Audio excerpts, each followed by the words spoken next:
Bienvenidos, buenas tardes a todos y a todas. Pues continuamos con este ciclo de charlas que tenemos de apoyo a la exposición de Radio Sutatensa. Y pues para mí y para la biblioteca pues es un honor tener a Ana aquí. Ana es doctorada en Historia de la Universidad de Cambridge y ha hecho un trabajo muy interesante alrededor de la reforma agraria en Perú. Y creo, ya se le hice la pregunta y creo que nos va a contar un poco más en detalle cómo llega ella, obviamente ella es británica, no es colombiana, aquí a Colombia y a estudiar un archivo tan colombiano como es el Archivo de Acción Cultural Popular y Radio Sutatensa. Yo de verdad quiero agradecerte de todo corazón y muy personalmente estarnos acompañando, tu interés, tu siempre disposición por compartir, porque es muy interesante para nosotros poder escuchar de la mano de los investigadores que han estado allí escarbando este archivo y pues que tienen siempre muchas cosas por contarnos y no siempre es tan fácil acceder a ellos. Entonces pues muchas gracias a todos por venir y pues bienvenidísima. Bueno, buenas tardes a todos, muchas gracias. Muchas gracias por estar aquí y agradezco la oportunidad de compartir un poco de mi trabajo. Pues, como mencionó Zuli, yo soy británica, entonces la primera pregunta es ¿cómo es que estoy aquí investigando sobre acción cultural popular? De hecho, yo me enteré de ACPO por casualidad. Estaba recién llegada en Bogotá y fui al Museo Nacional y me encontré con la exposición muy pequeña pero fascinante sobre Radio Sutatensa y pensé, tengo que saber más sobre todo esto. Yo hice mi doctorado sobre la reforma agraria en Perú, entonces me interesa mucho la historia rural, especialmente de los años 60 y 70. Entonces me postulé por una beca de Inglaterra y felizmente me la dieron. Entonces desde el año pasado estoy aquí investigando en el archivo aquí en la biblioteca. Entonces lo que presento hoy es una parte de mi investigación. El proyecto en general se llama El sonido de la modernidad y trata sobre las ideas del campesino moderno que se promovía en Colombia durante esos años. Desde luego, todos los comentarios y preguntas están muy bienvenidos. Los años 60 eran tiempos de muchos cambios políticos y sociales, tanto en el campo como en las ciudades.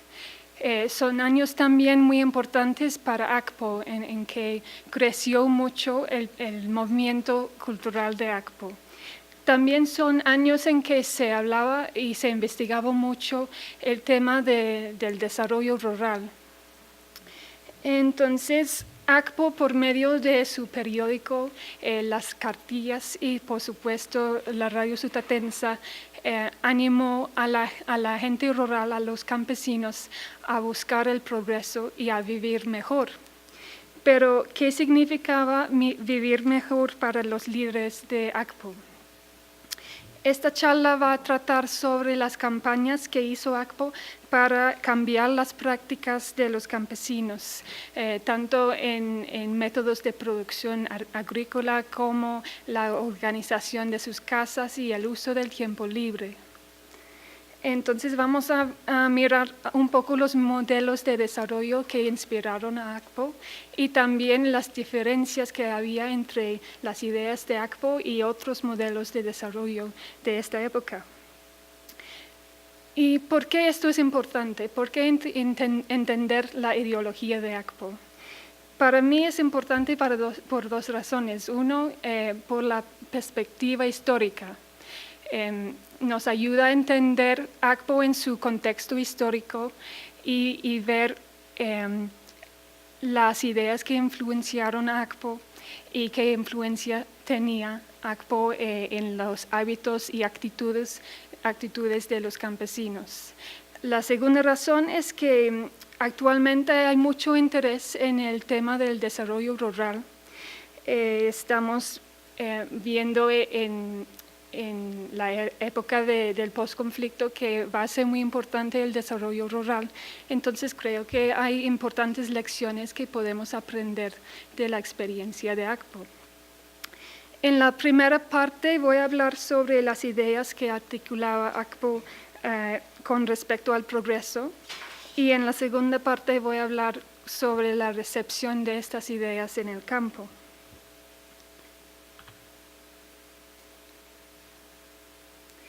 Entonces, el primer punto que quería resaltar es que para ACPO el progreso era importante para el propio beneficio de los campesinos, pero también para solucionar los problemas nacionales. Por ejemplo, en la primera página de la Cartilla Agrícola dice: es precisamente al campesino a quien corresponde, en primer término, amar y profundizar las cosas de la tierra, capacitarse cada vez mejor para el cabal desempeño de sus múltiples y esenciales actividades. Así lo exigen las conveniencias de su economía, la dignidad de su vida y los altos intereses de la nación.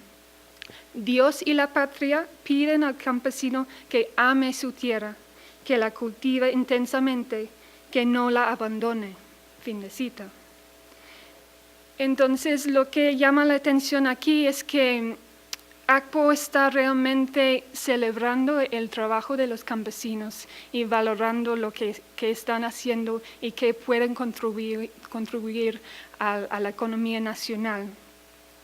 En estos años, en los años 60, había un proceso muy rápido de urbanización, especialmente en los países subdesarrollados, especialmente también en Latinoamérica.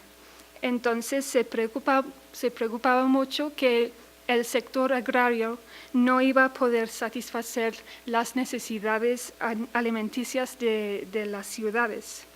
Entonces era muy importante aumentar el nivel de producción. También los países latinoamericanos buscaron la independencia económica.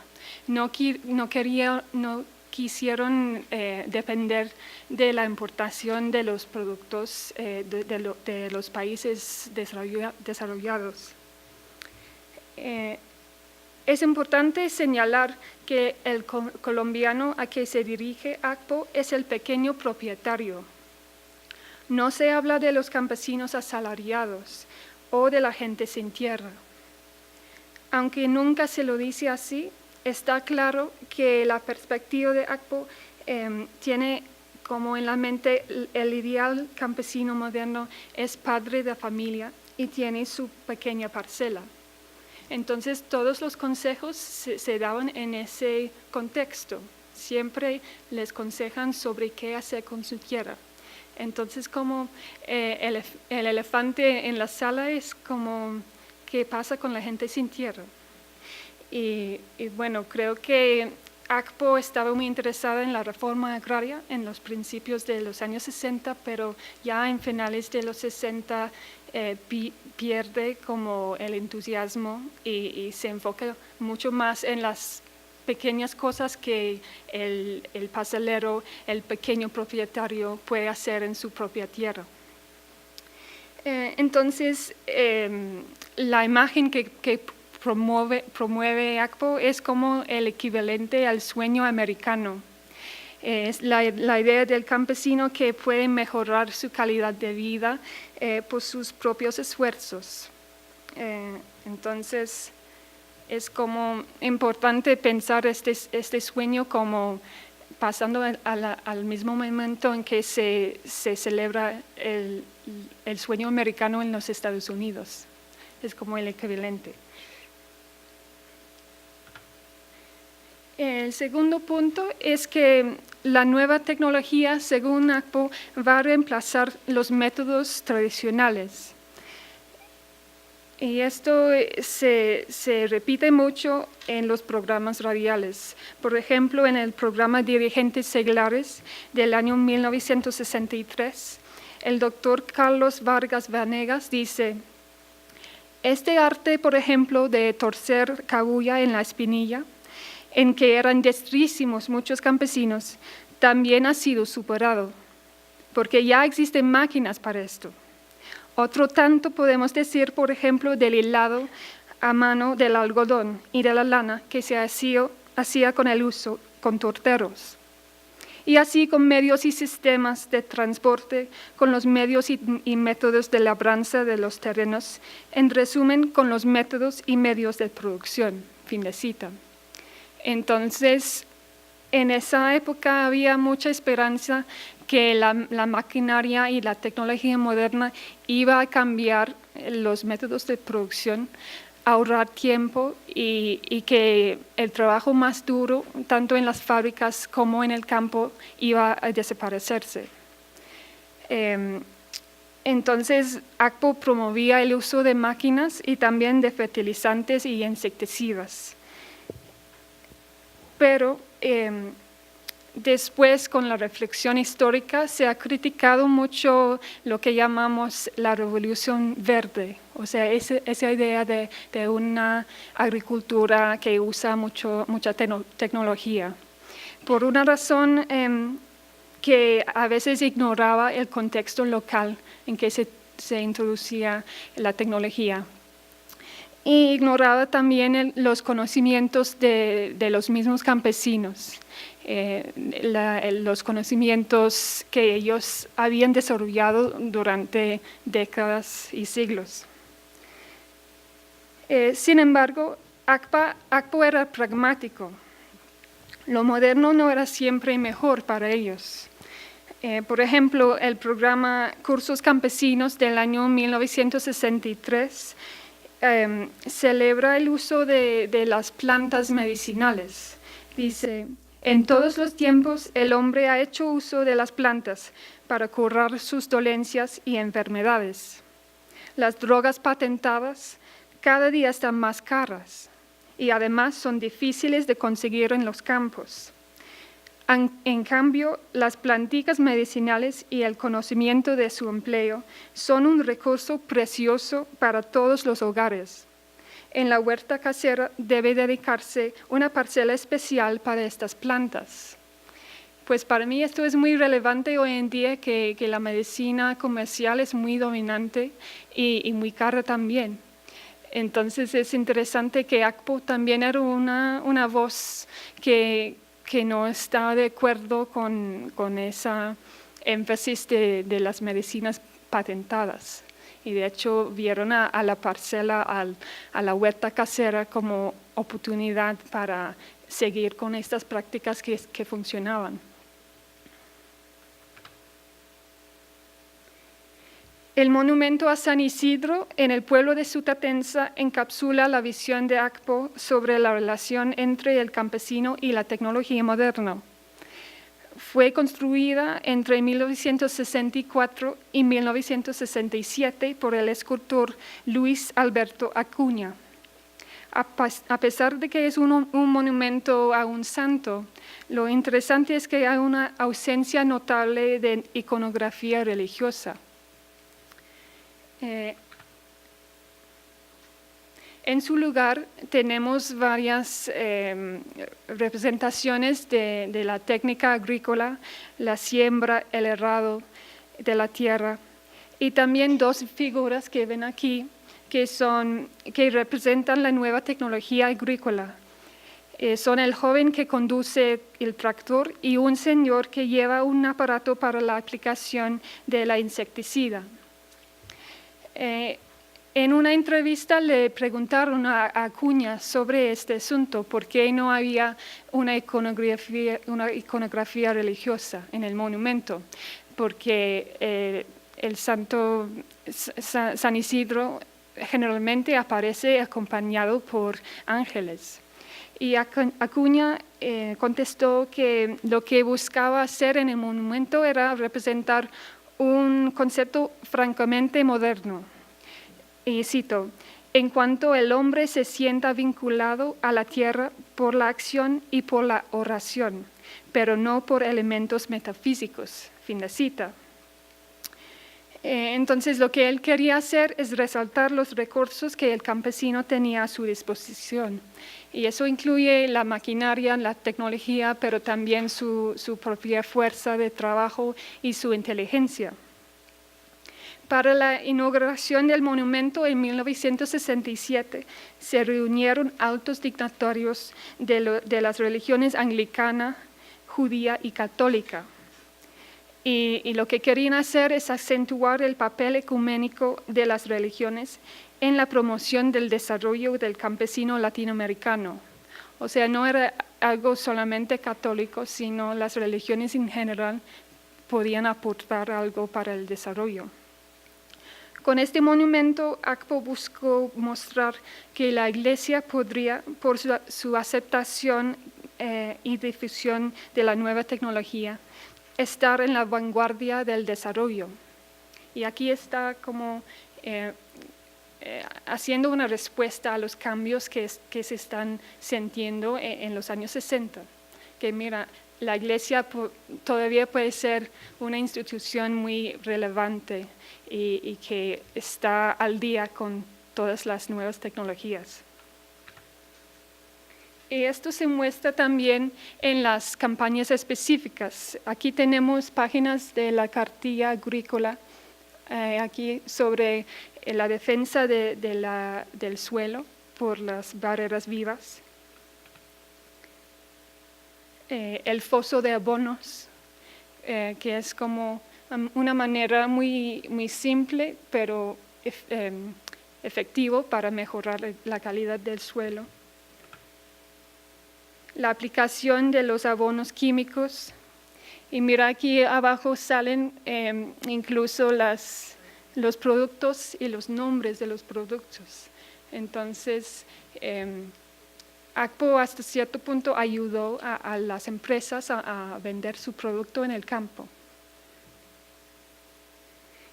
Y también aquí tenemos las semillas mejoradas que se vendían por la caja agraria.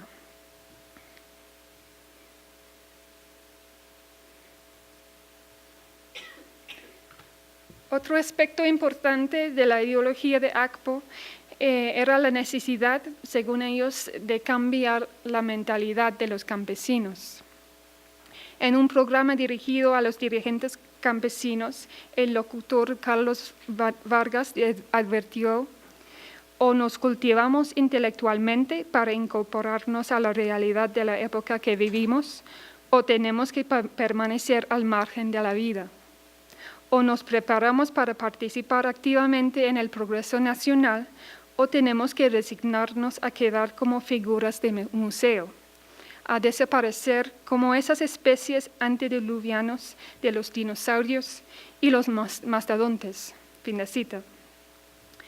Esta visión de los campesinos como gente viviendo en el pasado forma parte de una larga tradición y una manera de imaginar el campo, no solamente en Colombia, sino en muchas partes del mundo.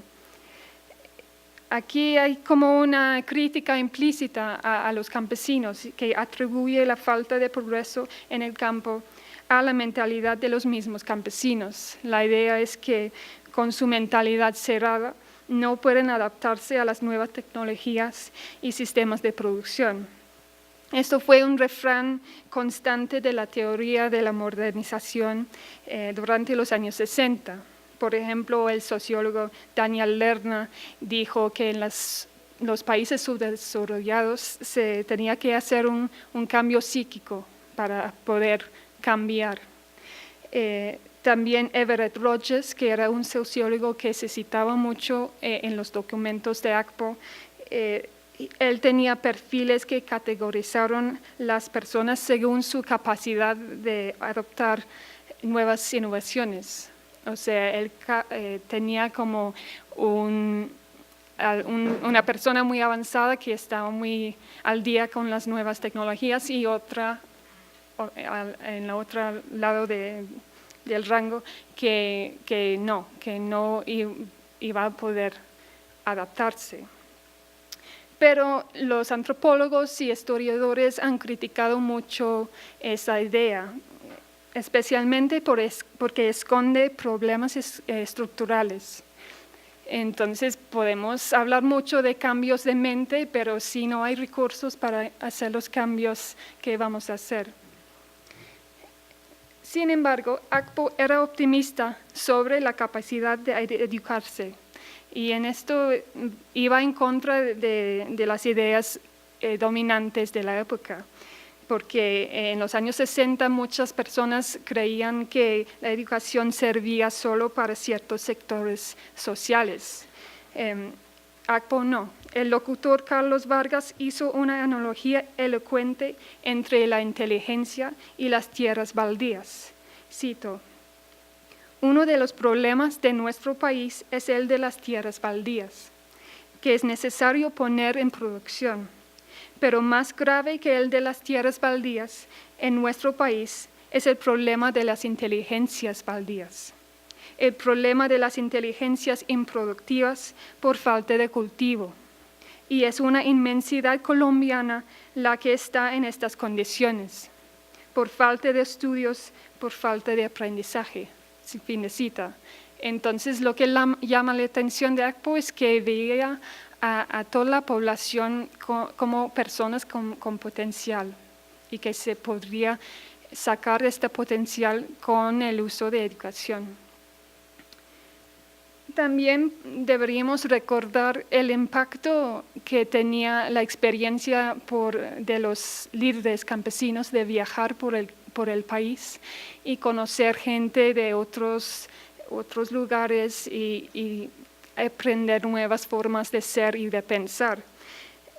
Hace un mes yo estuve en una reunión de antiguos líderes campesinos y muchos de ellos hablaron de que la experiencia les ayudó a abrir la mente y pensar el mundo diferente.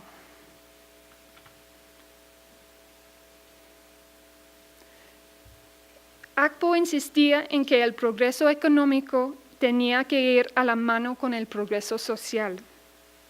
En sus programas sobre vivienda, para mejorar la vivienda, citaba al Papa Pío XII, quien dijo que la casa es santuario, escuela y taller y albergue. En los programas de vivienda se trató este tema mucho.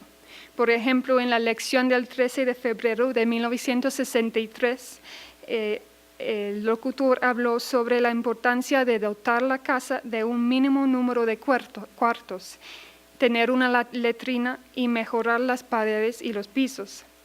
Según Akpo, estas reformas eran necesarias para tener una vivienda decente, y esta palabra se usaba mucho. Akpo hizo énfasis en la higiene. Por una parte, esto fue algo bastante práctico y una reacción a los informes sobre Colombia durante los años 50. Especialmente en el año 1958 se publicó el informe del cura Louis Joseph Lebret, que era un belga, y uno de las cosas que él resaltó en su informe fue el bajo nivel de vivienda.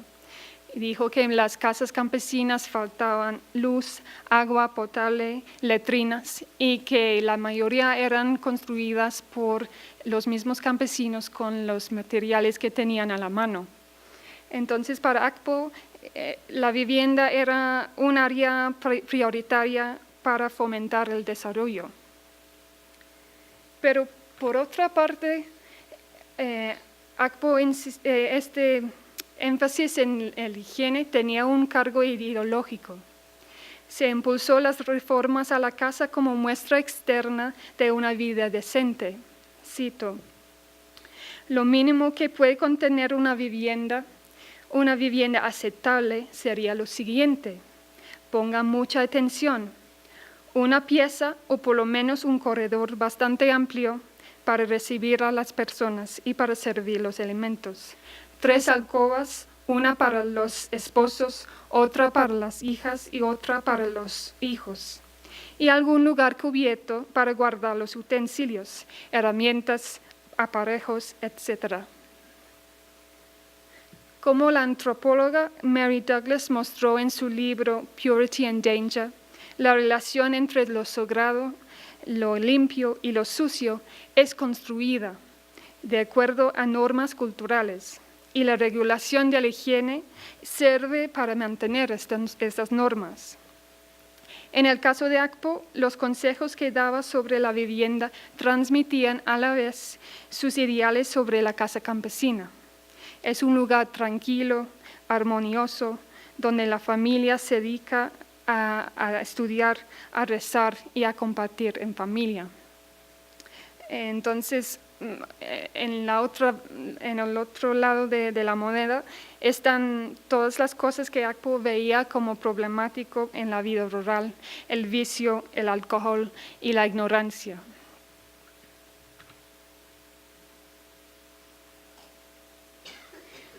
Y aquí también hay un vínculo importante con la religión católica.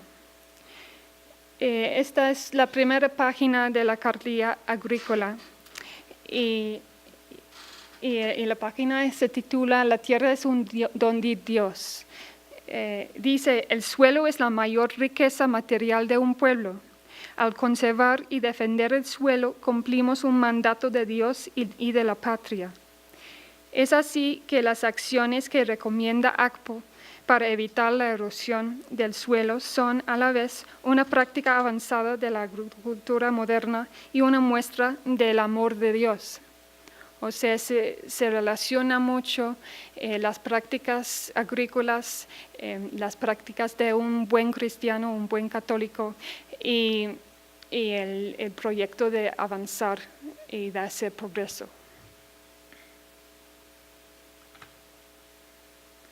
Para Akpo, quedarse en el campo y trabajar la tierra era en sí un acto moral. En la cartilla de lectura hay un texto que aparece aquí que hace como una comparación entre el campo y la ciudad. En este texto se dice que la casa campesina, por ejemplo, es blanca, limpia y alegre, mientras la casa de la ciudad es estrecha y fría.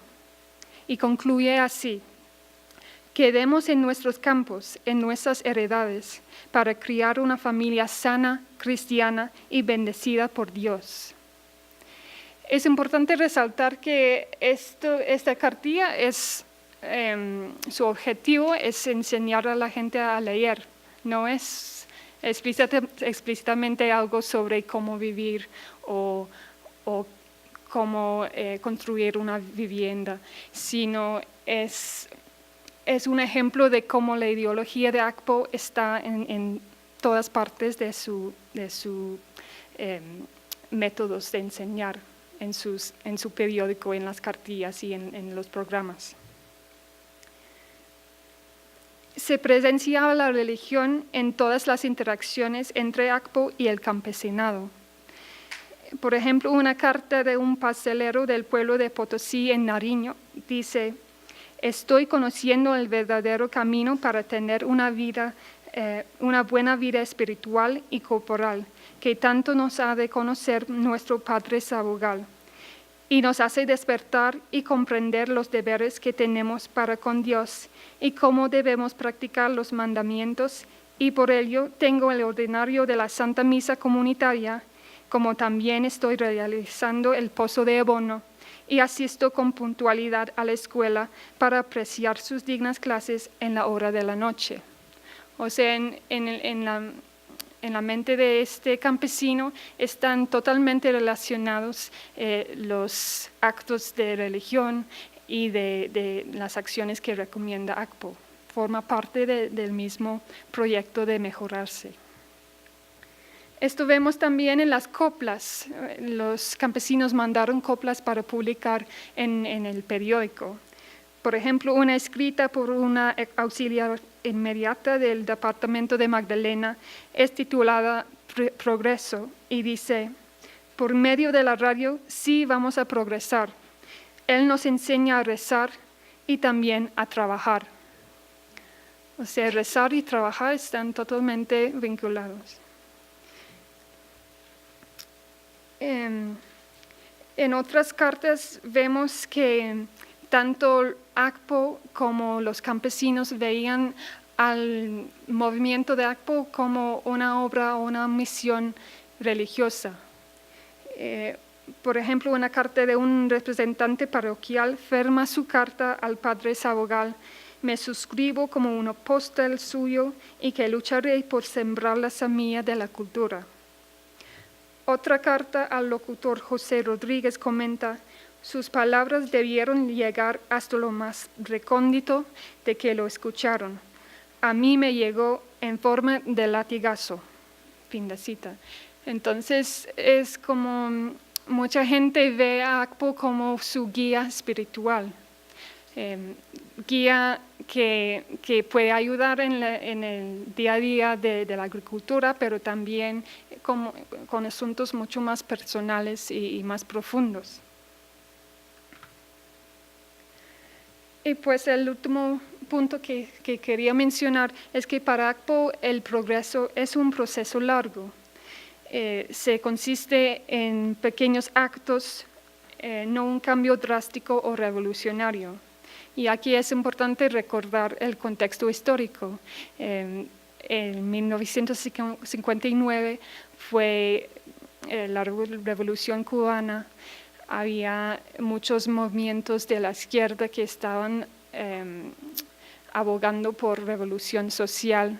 En el 64 se forman las FARC. Entonces esto es como un problemático que ACPO piensa mucho.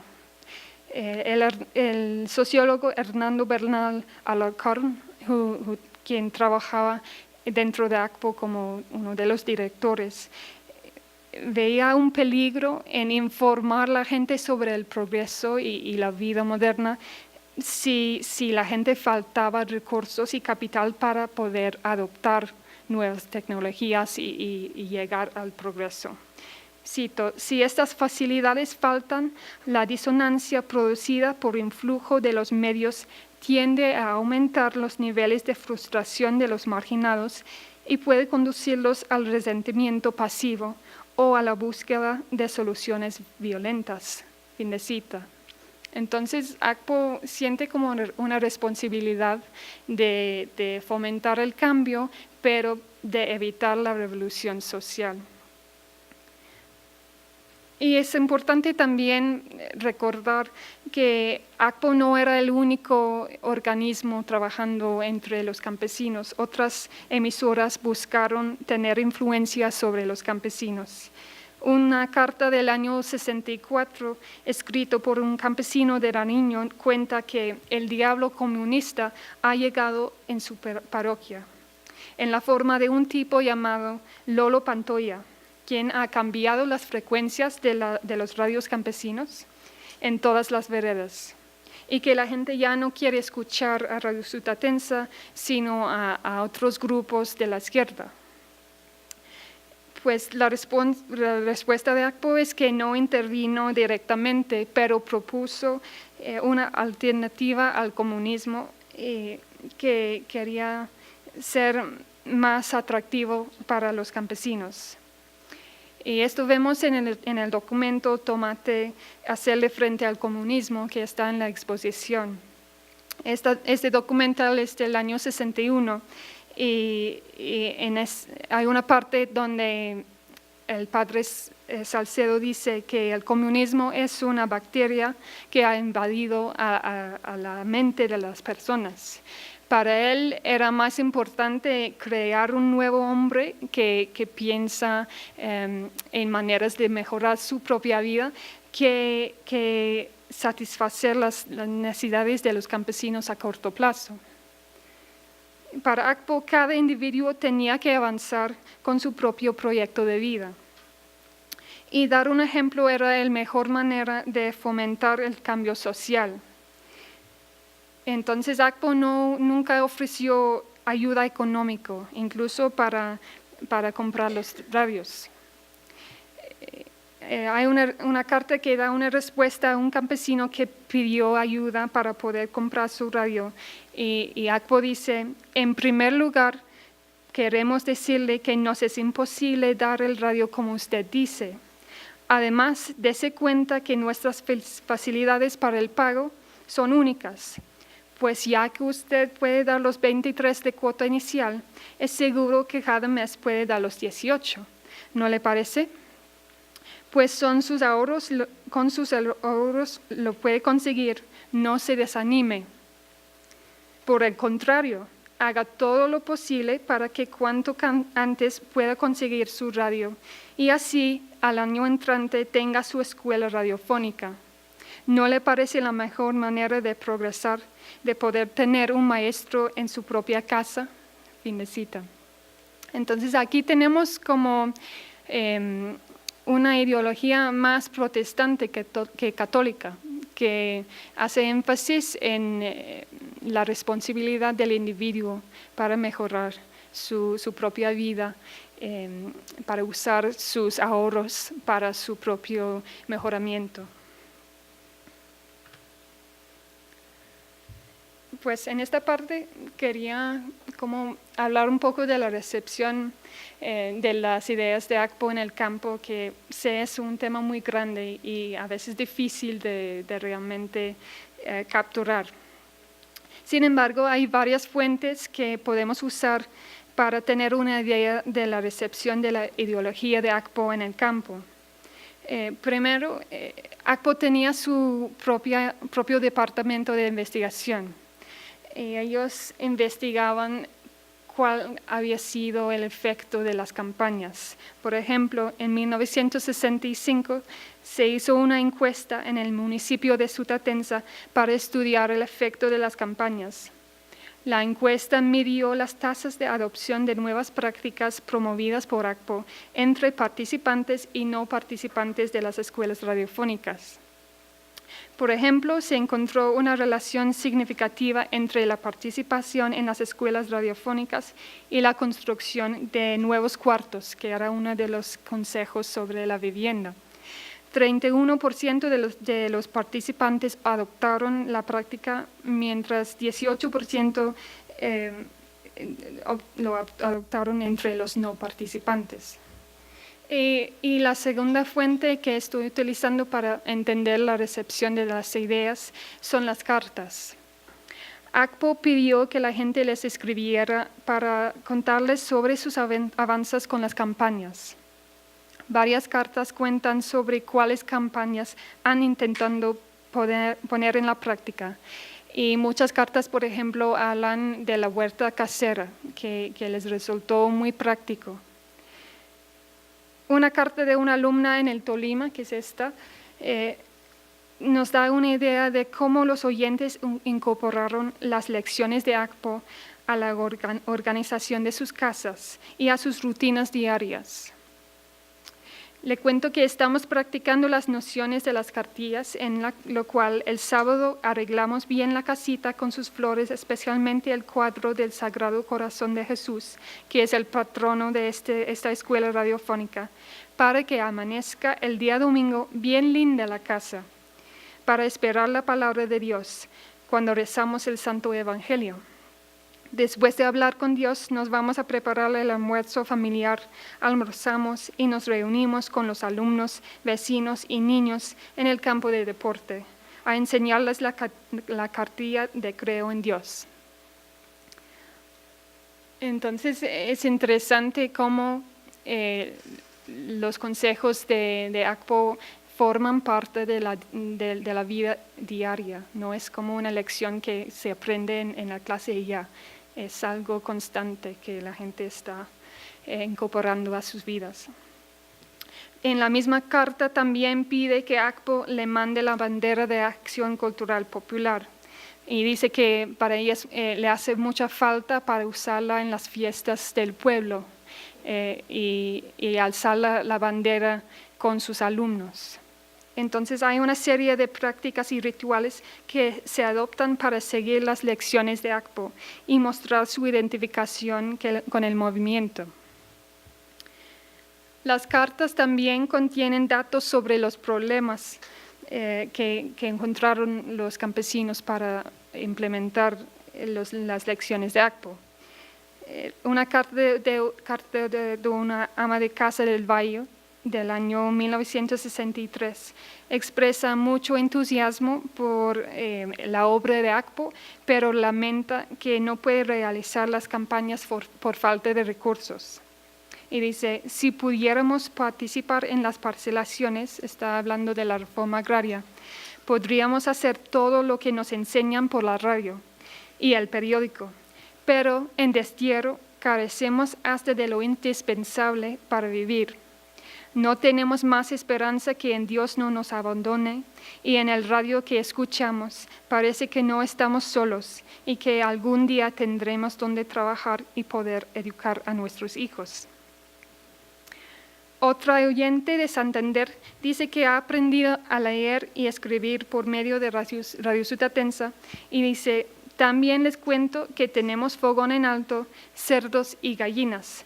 No hemos podido hacer otras como son el mejoramiento de vivienda, sorbo de agua, huerta casera, por el motivo de que vivimos en el ajeno.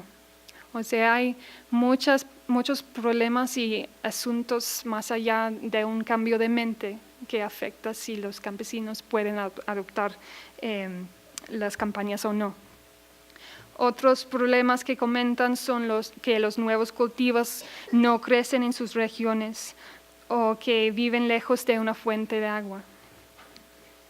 Otro aspecto importante que se ve en las cartas es que los auxiliares y los líderes campesinos fueron muy importantes en la difusión de las campañas. Y muchas cartas hablan de la impresión que dejaron los líderes campesinos en los pueblos. Por ejemplo, una carta de un campesino de Cumbal en Nariño dice, quedamos muy agradecidos de este trabajo al joven líder. A su pronta llegada nos fue enseñando la preparación del foso de abono, que es lo que más carecíamos, la huerta casera y demás. Avísale, tengo hecho el foso de abono, armado la huerta casera y hecho los semilleros, todo de acuerdo a las instrucciones del señor líder. Y de hecho muchos campesinos pidieron que ACPO les dejaban con el líder, pero los líderes tenían que ir a otras partes. Entonces es importante pensar en Radio Sutatensa no solamente como una emisora, sino como una red social, con elementos virtuales y presenciales. Y esto fue muy, muy importante en la recepción de las ideas de ACPO. Bueno, para concluir, en esta charla hemos identificado los conceptos principales de la ideología de ACPO. Primero, se entendió el progreso y el aumento de la productividad como un deber patriótico.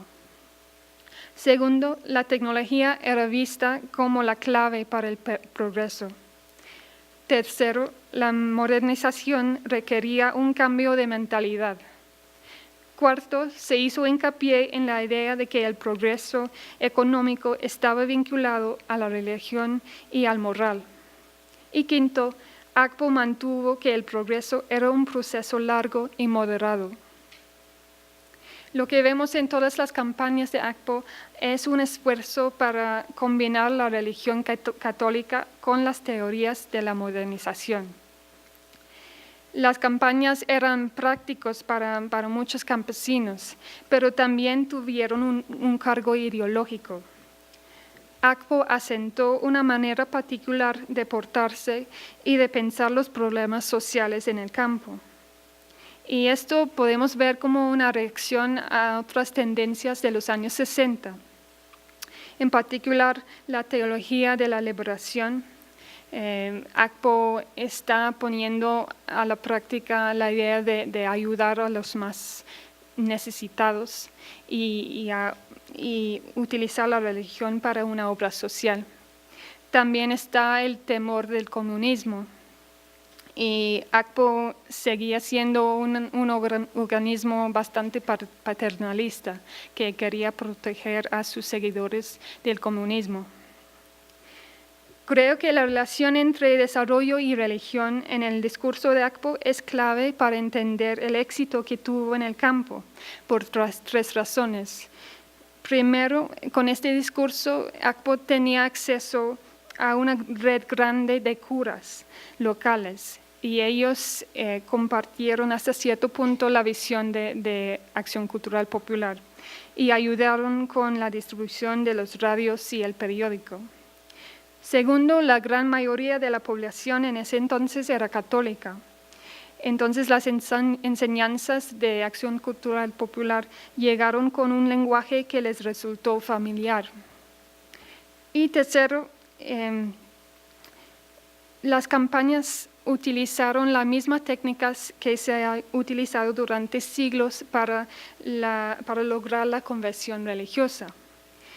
Si los curas habían exigido la participación en la misa como muestra de fe, de igual manera, ACPO exigía una serie de hábitos para ser reconocido como un campesino moderno. Estos hábitos operaron a nivel simbólico tanto como práctico. Esto hizo que tanto los líderes campesinos como los oyentes compartieron una identidad cultural. Y esto a su vez que la gente se comprometió con los objetivos de Acción Cultural Popular. Y pues una reflexión mía es que tal vez este tipo de compromiso social y cultural está ausente en muchos proyectos para el desarrollo hoy en día. Muchas gracias.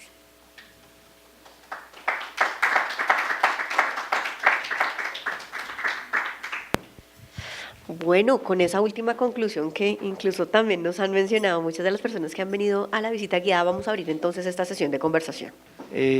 Yo quería hacerte una pregunta con respecto, bueno, a las conclusiones. Dijiste que ACPO hizo un rechazo al comunismo, pero él hizo rechazo a lo político en general.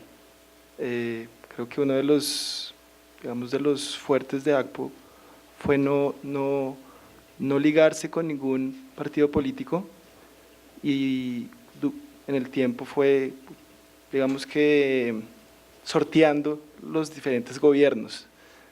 Quería saber si sabes algo al respecto, cómo lo hizo, eso por un lado, y otro factor importante de lo que he leído es que ACPO logró también una financiación extranjera para sus obras. Digamos que no estuvo atado a un mecena local, o hubo, pero no grande, lo que le permitió esa autonomía. También quería saber si sabes un poco más sobre eso. Gracias. Pues creo que estos dos puntos están muy relacionados. O sea, la financiación externa hizo que ACPO no tenía que depender del gobierno ni de ningún partido político. Y eso también les dio como una posición fuerte para negociar con los gobiernos de cualquier lado. Pues ACPO rechaza a lo político normalmente como consideramos lo político, pero yo considero al movimiento cultural como algo político también.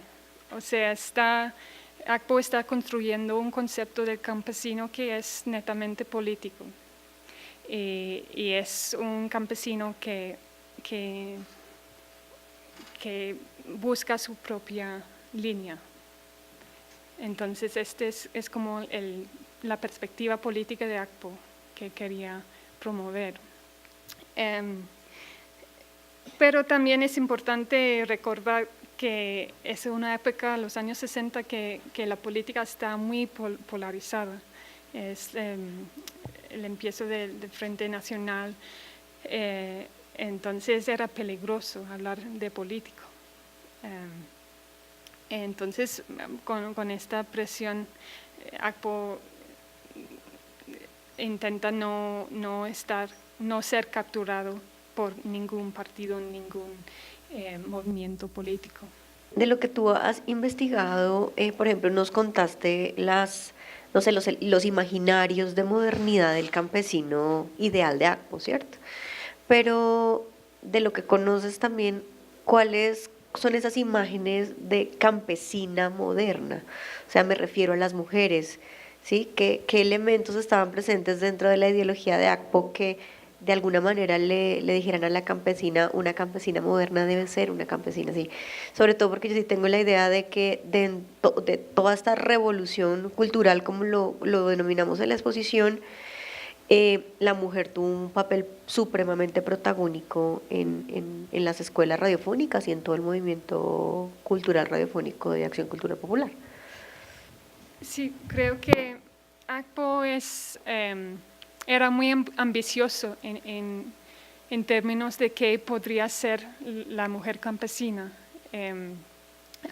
Una mujer en el encuentro campesino en Sutatenza me dijo que para esos años era muy llamativo ver a una mujer viajando sola. Y eso es lo que hicieron las líderes campesinas, que tenían que viajar a lugares muy apartados. Entonces, creo que primero que todo hay que ver esto, que ACPO no quería restringir el rol de la mujer y veía muchas posibilidades que ellas podrían liderar, y también que ellas podrían liderar con el progreso en la casa también. Son ellas que van a ser como pues muchas de ellas son auxiliares de las escuelas radiofónicas. Y eso es interesante porque tal vez eso cambió las relaciones dentro de la familia también, porque la mujer ya está como la encargada de la educación de la casa, en un contexto en que generalmente no se educaban a las mujeres, ni siquiera. En términos de las imágenes visuales, no es un tema que he estudiado todavía, pero creo que es muy importante.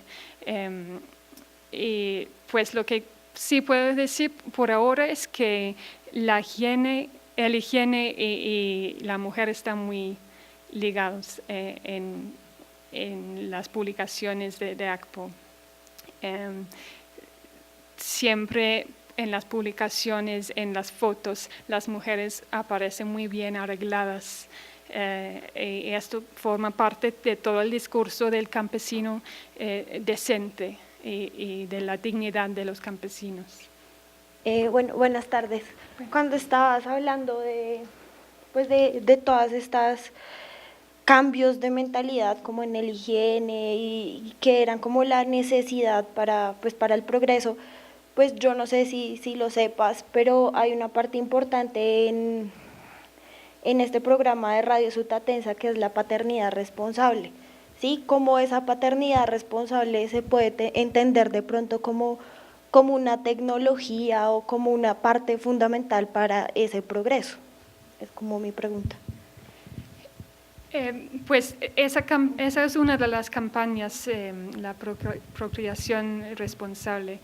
Es tal vez una de las campañas más controvertidas. De hecho, si no estoy mal, fue durante esa campaña que ACPO tiene muchos problemas con la jerarquía católica, porque está promocionando la planificación familiar, que ya no era algo oficial de la Iglesia. Pues sí, está conectado con la mentalidad, porque justamente ACPO está promoviendo la idea que tenemos que pensar en por qué tener hijos y no seguir con la procreación como hábito sin pensar. Por una parte, esto no tenía mucho en cuenta las razones prácticas, porque se tenía muchos hijos. O sea, muchas veces era una estrategia de vida. pero creo que con la campaña de procreación responsable, más que todo ACPO ayuda a las mujeres, porque les da como una referencia para discutir el tema con sus esposos. Y ACPO, como era muy respetado, Radio Sutatensa era muy respetado en los pueblos, entonces eso ayudó, creo, para abrir espacios para esos debates dentro de las casas y dentro de las familias. Yo quiero hacer un comentario sobre procreación responsable, porque creo que hay que precisar términos. Una cosa es promover la procreación responsable y la información de tipo científico de métodos de planificación familiar, y la otra es promover la planificación familiar. A mí me parece que la campaña de procreación responsable le abría los ojos al campesino de dos opciones de las cuales podía escoger en términos de la planeación del número de hijos que quería. Una que es la propuesta de la Iglesia Católica, en donde los hijos son enviados por Dios y hay solo un método de control natal, digamos. Y lo otro es que hay unas opciones que ofrece la ciencia moderna y hay unos métodos anticonceptivos o contraceptivos. La campaña no promovió la planificación familiar. Ese fue uno de los gravísimos malentendidos de la campaña que le generó unos problemas fundamentales a la organización. De hecho, la jerarquía de la Iglesia Católica de alguna manera da la espalda a muchas de las propuestas de acción cultural popular ante esta propuesta arriesgadísima de una institución dirigida por un sacerdote católico. Entonces yo creo que esa es una precisión que hay que tener clarísima. No es promover la planificación familiar, es abrirle los ojos a la gente que hay alternativas de decisión. Y sí me parece muy importante lo que mencionas tú en cuanto al empoderamiento, para usar términos modernos, de la mujer. Y también es un empoderamiento del hombre, porque el hombre campesino tampoco hablaba del tema. Es que yo creo que si nos devolvemos 30, 40 años a lo que era el campo en Colombia, es como devolvernos 200 años en algunos conceptos. Entonces me parece que esta fue una de las campañas y uno de los grandísimos aportes de las campañas que hizo ACPO fue precisamente mover en la gente la inquietud de razonar y de tomar decisiones informadas por un lado, y decisiones que no siempre eran de tipo individual, eran decisiones con la pareja, eran decisiones con la comunidad, eran decisiones con el cura del pueblo, eran decisiones con las organizaciones sociales. Entonces a mí me parece también que ese es un grandísimo valor de las campañas que movió Acción Cultural Popular. Ese era el comentario que quería hacer. Gracias. Buenas tardes. Pues quería que nos compartiera como su experiencia pues de haber trabajado con el archivo de acá de la biblioteca y pues con esos materiales que pues me parece una oportunidad pues muy buena. Y de otro lado pues me gustaría que nos compartiera qué líneas de investigación considera que se pueden abrir a partir, digamos, de ese conocimiento que usted tuvo del archivo de acá, en perspectiva de seguir profundizando sobre acción popular cultural. Pues el archivo es realmente magnífico. Debo decir que para mis estudios del doctorado sobre la reforma agraria en Perú, tuve muchas dificultades para encontrar documentos. Hubo una contrarreforma en que se dejó todos los archivos pudrirse básicamente, y entonces para el historiador es muy difícil a veces encontrar el material.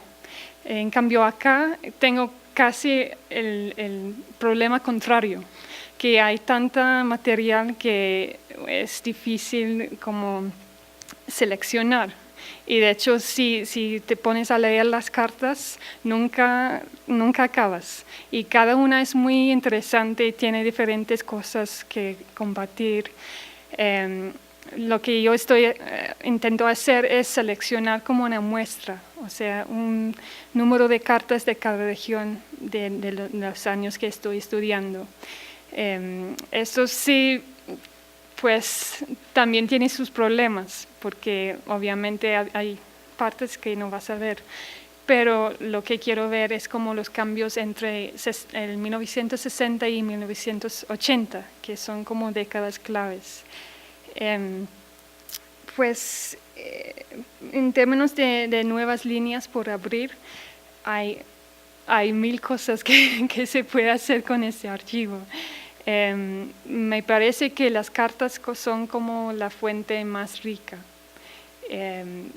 Especialmente si pensamos que la historia rural muchas veces es difícil de contar, precisamente por falta de fuentes. Y lo que tenemos aquí son personas que generalmente no aparecen en las historias oficiales, no aparecen en las historias políticos. Son personas normales, humildes, pero que tienen cosas muy interesantes por contarnos.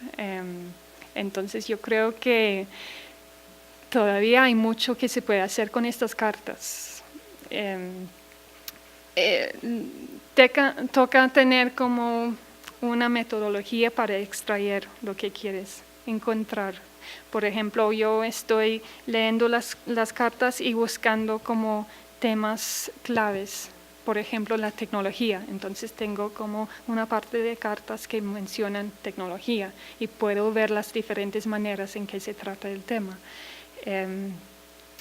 Pero toca así porque una carta en sí nunca va a empezar, aquí están mis pensamientos sobre tecnología, sino es una frase aquí y otra frase acá y con el conjunto de las fuentes se puede como extraer una línea de análisis. Para complementar la pregunta que tú hiciste, me parece que también otro potencial supremamente importante del archivo son las hojas de vida.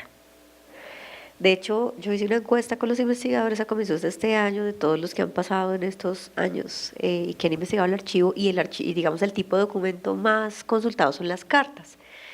Y me extrañó porque pensé que las hojas de vida iban a ser una fuente gigantesca. Nosotros tenemos en el archivo entre 200 y 300.000 cartas, de esas que Ana mencionó, pero hay 22.000 hojas de vida y cada hoja de vida tiene un grupo de cartas que puede oscilar entre 1 año, 2 años, 3 años, 5 años, los 6 años que haya tenido el líder o el dirigente campesino de correspondencia con su tatenza. Hay información sensible, obviamente, pero hay información muy bonita, por ejemplo, de la tenencia de la tierra. Yo monitoreé apenas 500 hojas de vida y de las 500 hojas de vida, ni siquiera el 1% de esos campesinos eran arrendatarios. O sea, el 99% eran propietarios. Que me hace preguntarme, ¿iban a los institutos seleccionados por si tenían o no tenían tierra? Es una pregunta que me deja el archivo. El otro, y por supuesto siento que eso es un potencial de investigación inmenso, nos da cuenta justamente de eso, de la distribución real de la tierra del campesino de mediados del siglo XX. 2, del nivel educativo, o sea, hay unos temas de educación supremamente sensibles en esos documentos en donde nos dice cuál es el real nivel educativo de los colombianos campesinos de esa época, ¿sí? 3, temas de desplazamiento que estuve mirando, dónde nacían estos campesinos y dónde estaban en los momentos en los que escribían sus cartas. Habían situaciones de violencia que los hacían migrar o no migrar. En sus cartas también se ven reflejadas ese tipo de cosas. Tuvimos que salir desplazados por X o Y motivo. Entonces hay cosas muy, muy interesantes. El archivo en realidad es tan vasto, tan grande, que le da múltiples posibilidades al investigador. Entonces, eso es uno, para complementar tu pregunta. Y yo quería mencionar algo de lo que tú dijiste aquí. Tú dijiste la campaña de procreación responsable, y cuando uno hace énfasis en procreación responsable, la imagen es la imagen, uno hace la imagen del hombre, que es el hombre que tiene la responsabilidad sobre la procreación. Pero me parece que en el tema de la procreación responsable, un plus de la campaña de procreación responsable es que varias de las emisiones de los programas radiales que están en físico, el programa original, y está el audio también en nuestra biblioteca digital, le hablaba directamente a la mujer y le decía, usted también es responsable de la procreación. Usted está siendo irresponsable cuando no se alimenta bien usted está siendo irresponsable cuando decide tener un hijo sin ni siquiera concebirlo, ni siquiera pensar en él, sin tener físicamente la condición para procrear. Entonces yo creo que ese también es otro plus interesante. Y ahora sí mi pregunta. Mi pregunta era, tú que estudiaste la reforma agraria en Perú y que ahora estás dando unos brochazos acá a la reforma agraria y en particularmente los temas de reforma agraria, ¿cómo ves la situación comparativamente hablando de la reforma agraria en Perú con la reforma agraria en Colombia, si es que hay puntos o no puntos de comparación? Esa es mi pregunta. Pues, por una parte es un contexto muy diferente, porque la reforma agraria en Perú pasa bajo un gobierno militar de la izquierda. Es uno de los pocos gobiernos militares de la izquierda que han habido en Latinoamérica. Entonces, esto hace que se puede implementar una reforma bastante radical y se expropia mucha tierra. De hecho, como un tercio de la tierra agrícola se expropia durante 7 años de reforma agraria. Esto claramente no pasó aquí. Aquí el discurso era mucho más sobre tierras baldías, sobre el mejor uso de la tierra. Y es una reforma agraria que se piensa dentro de unos límites políticos, que no se van a empezar, pues el amenaza de que reforma agraria va a aumentar la violencia está ahí. En cambio, en Perú, el gobierno militar trata la reforma agraria como algo muy populista y muy político, que justamente va a cambiar las relaciones sociales y va a interrumpir el sistema de haciendas, de toda una historia de maltratar a los indígenas y dejarlos fuera de la política. Pero sí creo que también hay como cosas en común. Especialmente se habla mucho en Colombia de las cooperativas como algo que puede como cambiar la sociedad. En Perú también las cooperativas son muy importantes. De hecho, se expropia la tierra de las haciendas y se lo dan a cooperativas. Entonces, creo que en todo el mundo en los años 60 se ve a la cooperativa como un organismo entre el comunismo y el capitalismo. El cooperativa es como algo que tiene mucha potencial, especialmente en Latinoamérica. Y pues la otra cosa en común es que la distribución de la tierra es el punto clave en ambos contextos. O sea, hay un grupo pequeño de terratenientes que tiene mucha tierra y hay mucha gente sin tierra. Y tanto en Perú como en Colombia es algo que no se ha podido solucionar todavía, creo. Lo que sí se hizo en Perú es terminar con el sistema de haciendas. Ahora hay una nueva acumulación de tierra, pero es en complejos agrícolas, son empresas grandes y no son hacendados. Y pues eso hasta cierto punto es un cambio de la estructura de la tenencia de la tierra. Yo quería hacerte una consulta sobre la técnica o el método que usas para hacer el análisis del contenido de las cartas. Yo he leído varias de esas cartas y me enfrento a algunas de ellas a veces y yo hablo español, es mi idioma nativo. Y están escritas muchísimas de ellas, desde luego con una ortografía de gente que no manejaba la cuestión de ortografía muy bien. Eran a veces las primeras cartas en la vida que escribían ellos. Entonces no es ni mucho menos una queja, sino simplemente es una observación. Pero también la manera de expresarse es una manera muy peculiar, muy particular. Cómo medias esa visión tuya desde una mentalidad inglesa y te metes en una propuesta de comunicación tan profunda. ¿Qué método usas para de pronto estar haciendo una lectura que es la lectura que debe ser? ¿Sí me entiendes un poco la pregunta? ¿Cómo haces con eso? ¿Qué método tienes? Porque yo a veces no entiendo un poco las cosas o me toca ponerme a pensar demasiado profundo, hilar muy delgado para entender de qué se trata lo que están diciendo. Sí, pues por una parte creo que siempre es el reto del historiador, ¿no? No solamente si es otro país, sino si es otra época. Alguien dijo el pasado es un país extraño, piensan y hacen cosas diferentes ahí. Entonces siempre el historiador tiene que ver la fuente y pensar con la mentalidad de las personas que la producían.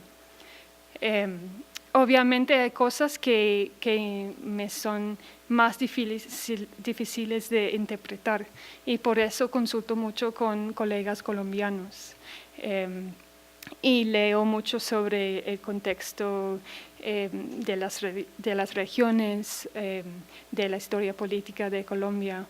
En términos de metodología, pues como mencioné, estoy buscando temas claves. Entonces, lo que hago es identificar cartas que mencionan estos temas y desde ahí puedo hacer comparaciones entre las cartas, cómo hablan del tema, qué palabras usan, qué conexiones o diferencias hay.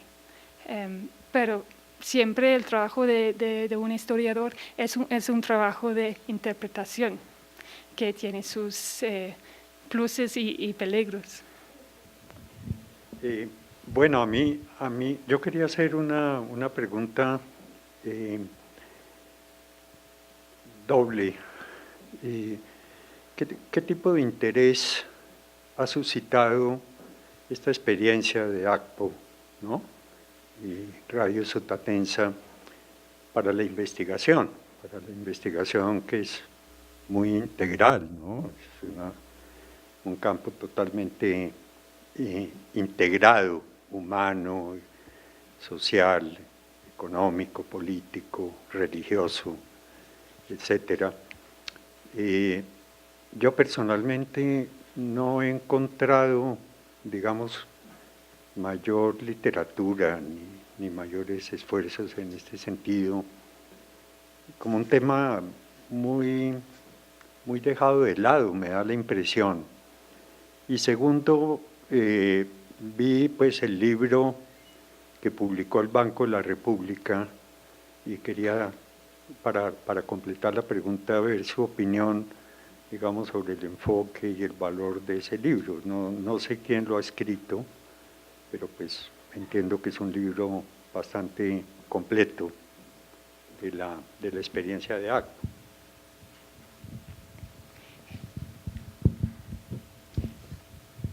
Pues a mí también me parece muy bueno el libro y lo interesante para mí del libro y también de la exposición es que creo que por primera vez están tratando ACPO y Radio Sutatenza como una historia cultural y una historia que va más allá de la educación o de ciertas políticas de desarrollo. En el pasado, especialmente en los años 70-80, se prestaba mucha atención sobre los resultados en términos de alfabetización, de desarrollo rural. Esto es muy importante, pero también hay que considerar la experiencia y las ideas, las cosas que van más allá de una métrica de esto funcionó o no. Y creo que ya que está más accesible el archivo, van a salir muchas más publicaciones. Estoy de acuerdo que todavía no están publicados. Muchos investigadores han visto el archivo, pero no han publicado todavía. Entonces creo que en los próximos años van a salir muchos más libros y artículos sobre el tema. Yo como miembro, digamos, del equipo de la biblioteca, pues creo que es la primera vez que se abre al público masivamente el archivo, entonces es una oportunidad gigantesca. Uno, dos, pues todas esas actividades que hacemos, los talleres, las conferencias, las charlas, la una, la otra, subirlo a la web, demás, pues es una oportunidad también de comunicarle a otras personas que el archivo está acá listico, disponible pues para que se pueda consultar. Todo el mundo quisiera consultarlo digitalmente y ¿puedo ver las cartas? No puedes ver todas las cartas, sí, pero es importante también que sepamos que el archivo está disponible al 100% para consulta física, ¿sí? Pues también estoy de acuerdo con Mauricio con que es cuestión de tiempo. Hay muchos investigadores en ese momento trabajando y pues es también como una labor conjunta entre los investigadores y la biblioteca que esas investigaciones que ellos hagan, incluyendo la que Ana está en curso, pues no se queden únicamente en las publicaciones de las grandes revistas, sino que esas publicaciones vengan aquí y se pueda hablar de apropiación social del conocimiento. Por eso hacemos esas actividades. También una de mis grandes retos y de las cosas que yo quisiera es poder ver que los investigadores son seres humanos como nosotros, no son ese Albert Einstein metido por allí, sino son seres humanos también que tienen un deseo y tienen una experticia diferente de pronto a la que tenemos nosotros, pero que también nos podemos comunicar con ellos. Entonces yo siento que estos investigadores deberían también y tienen que hacer una labor social, y es que si investigan este archivo, particularmente de Acción Cultural Popular, tienen que comunicarlo. Tienen que compartirlo con las personas que nos interesan, como los que estamos acá, o como las 16.000 personas que han visitado la exposición, ¿cierto? Entonces, no, ese es como el trabajo, es una invitación pues a que los investigadores, aquí veo varios también, pues también cuenten con la biblioteca y de alguna manera no solamente vengan y aprovechen el archivo, sino también nos retribuyan de alguna manera, porque imagínense, tenemos 300.000 cartas. ¿Cuántas personas necesitamos para leer 300.000 cartas? ¿O cuántos años para describirlas? ¿Cuántos años tienen que pasar para que las podamos consultar digitalmente o en el catálogo? Sería mucho más fácil que lo hiciéramos en conjunto. Yo creo que es eso más, y el voz a voz que podamos hacer nosotros, como mira vecino, está la exposición de Sutatensa, usted qué tuvo que ver, se lo trae y lo viene y lo visita, y así pues vamos encontrando muchas más personas interesadas en estos temas de este archivo. Y obviamente no es el único archivo que nosotros tenemos, y estamos pensando en otra exposición para el otro año con otros archivos, ¿cierto? E hicimos hace unos años otras exposiciones sobre otros archivos.